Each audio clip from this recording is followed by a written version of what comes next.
Daniel Ricciardo's Formula One comeback with Alfa Tauri is one of the big stories of the 2023 season. But whether the story has a happy ending for the Australian and his many fans depends on what is probably the worst car on the grid for him to jump into. That's not because it's uncompetitive, although that doesn't help, but because of tricky handling characteristics that could expose some of the same weaknesses that made his 2 years at McLaren, that glorious victory at Monza in 2021 aside, a failure.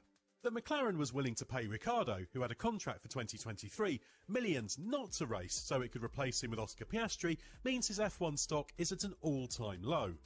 But the opportunity to return to F1 mid-season in place of the ousted Nick de Vries means Ricciardo now has the chance to re-establish himself as an F1 star. The question is, will the Alfa Tauri AT04 allow him to?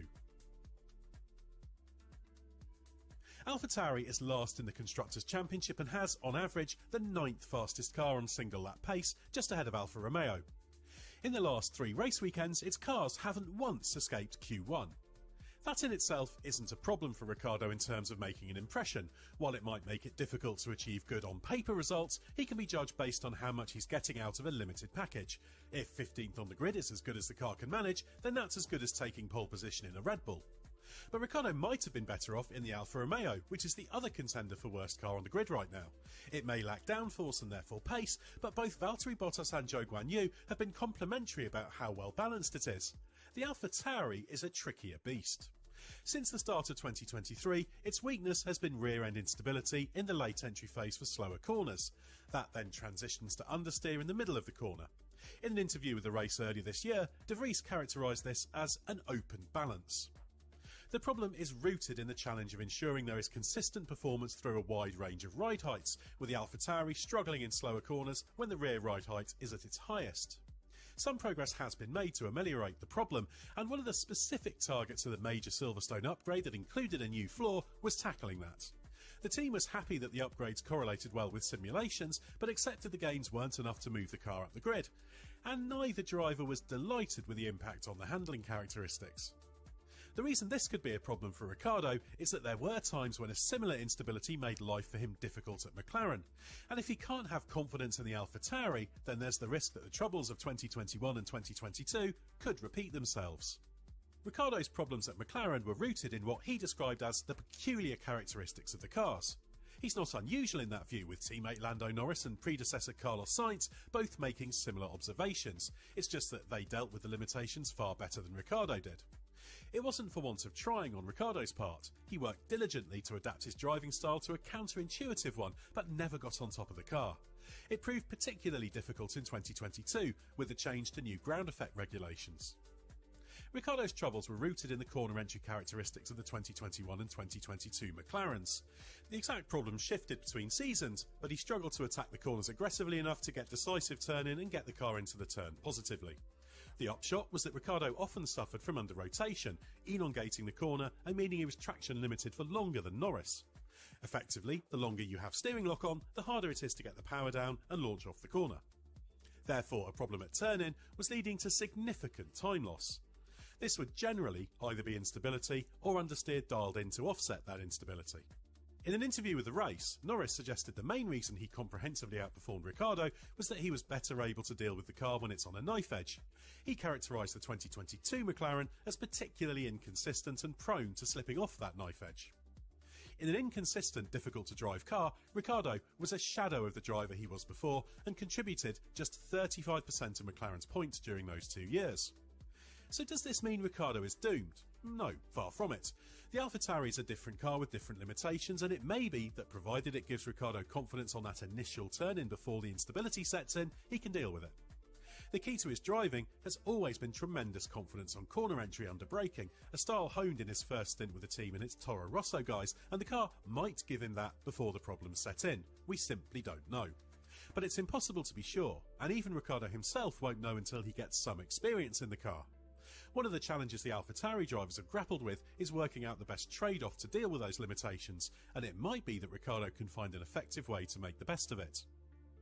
Either way, the Hungaroring will be a revealing place to start given the track is dominated by low and medium speed corners.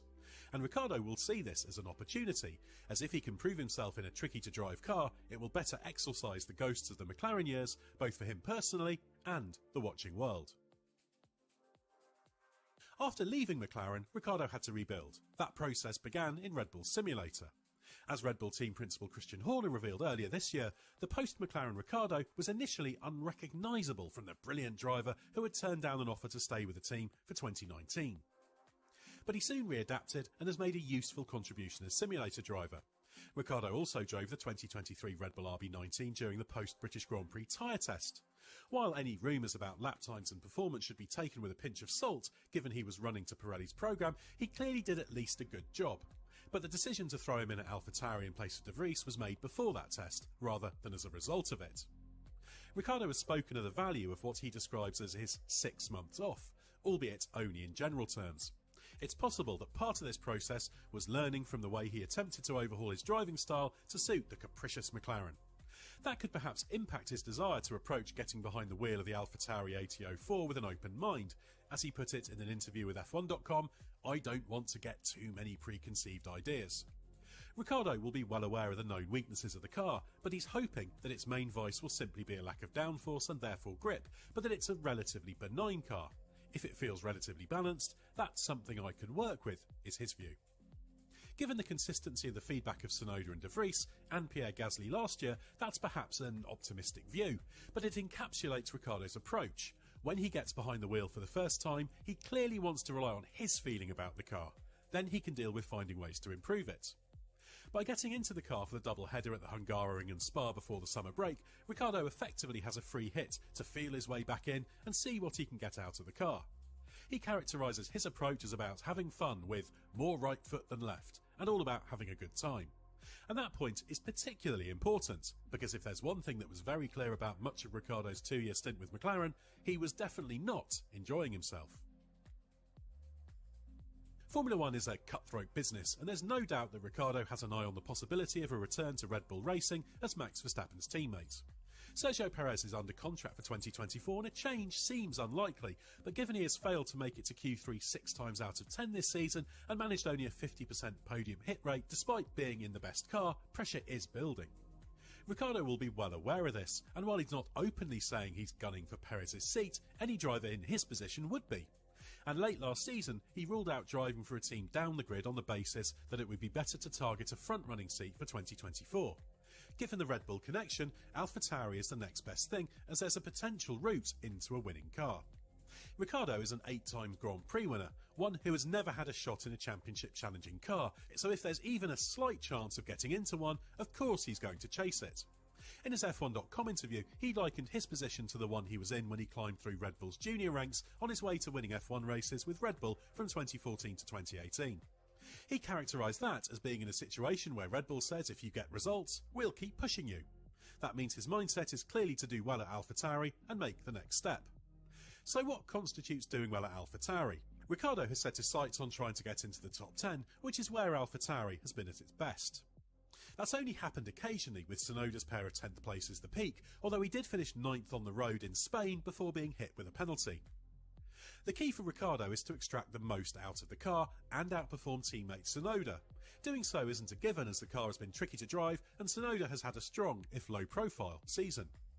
But Ricciardo is determined to hit the ground running and apply all the lessons of his time on the sidelines.